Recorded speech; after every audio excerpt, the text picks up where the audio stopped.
कहाँ रह गई ये चंदा? अब तक तो इसे आ जाना चाहिए था। पुनीत ने अपनी घड़ी में टाइम देखा तो 9 बज चुके थे और उसने जैसे ही पीछे पलटकर देखा, चंदा खड़ी मुस्कुरा रही थी। बदमाश, डरा दिया ना हमका।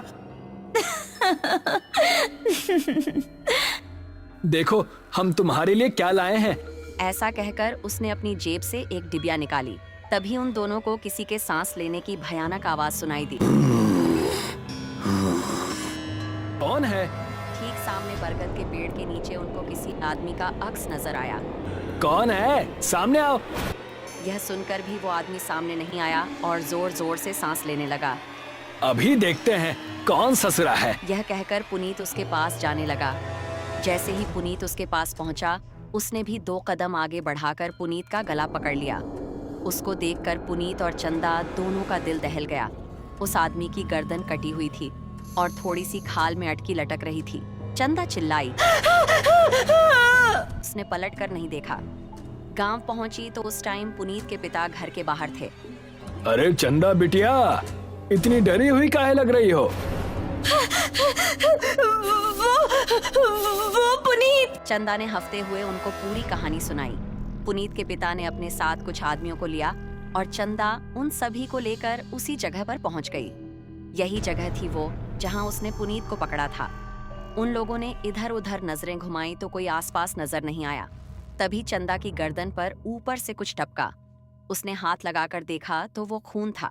पेड़ की डाली के ऊपर पुनीत की बिना गर्दन की लाश टंगी हुई थी और उससे खून टपक टपक कर नीचे गिर रहा था। शहर से दूर एक छोटा सा गांव सरूपुर रात के समय सभी अपने पने घरों में आराम कर रहे थे। बाबूजी, हम जरा अपने दोस्त महेश से मिलकर आ रहे हैं। उसकी तबीयत जरा ठीक नहीं है ना? ठीक है, लेकिन जल्दी आना। जी बाबूजी। ऐसा कहकर वो खुश होता हुआ घर से निकल गया। आज तो सारे दोस्त मिलकर मस्त पार्टी करेंगे, मजा आ जाएगा।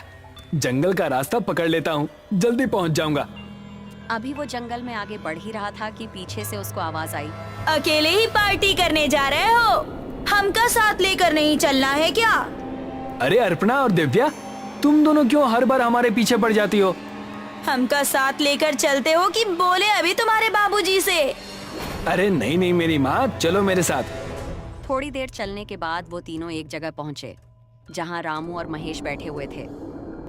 अबे ये क्या, तू फिर से लड़कियों को साथ ले आया? क्या करता है यार, हर बार की तरह इस बार भी धमकाने लगी थी दोनों। अब क्या करें, हम दोनों को भी अब पार्टी की आदत पड़ गई है। चलो थोड़ी सी शराब पी ली जाए। तभी उनको किसी के सांस लेने की आवाज सुनाई दी। उन्होंने देखा तो पांचों के रोंगटे खड़े हो गए। सामने से कठमुंडू चलता हुआ आ रहा था। उन्होंने कदम बढ़ाए ही थे कि तभी कठमुंडू ने दिव्या को पीछे से पकड़ लिया। उसने दिव्या को इतनी जोर से कसा कि उसके मुंह से खून निकल गया। बाकी चारों अब बेहद डर गए और वहां से भाग निकले। दिव्या उसकी पकड़ में फंसी दर्द से कराह रही थी। उसने दिव्या को जमीन पर धक्का दिया और उसके ऊपर आ गया। उसने दिव्या के सीने में हाथ डाला और उसके सीने से खून की धारा निकल पड़ी।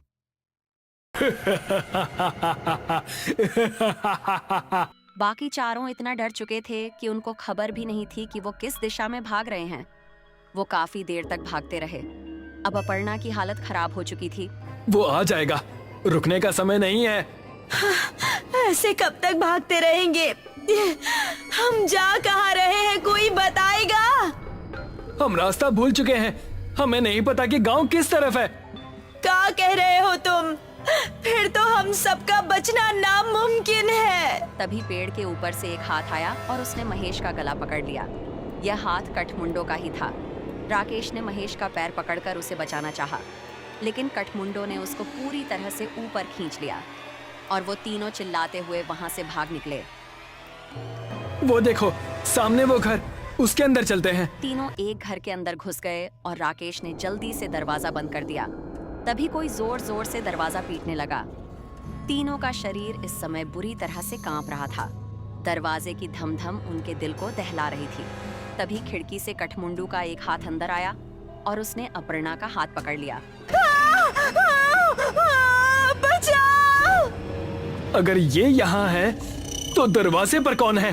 बिरजू काका जल्दी से अंदर आए। उन्होंने कठमुंडू का हाथ पकड़ा और छुड़ाने लगे। कठमुंडू उनके छूते ही चीखने लगा। वो चीखता चिल्लाता हुआ वहां से भाग तुम गया। ठीक तो हो अर्पणा? मैं ठीक हूँ, शुक्रिया बिरजू काका। तुम लोग यहाँ करने क्या आए थे, वो भी इस समय? हमसे गलती हो गई बिरजू काका, लेकिन ये कौन है और आपको देखते ही वो भाग कैसे गया? ये कठमुंडू है। ये सुनकर वो तीनों एक दूसरे का मुंह देखने लगे। बहुत सालों पहले हमारे गांव में एक डाकू पल्लव सिंह का बड़ा खौफ था। गांव में एक बूढ़ी औरत रहती थी जिसका एक ही बेटा था। उसने धूमधाम से अपने बेटे की शादी की। शादी के अगले ही दिन डाकू पल्लव सिंह ने हमला बोल दिया।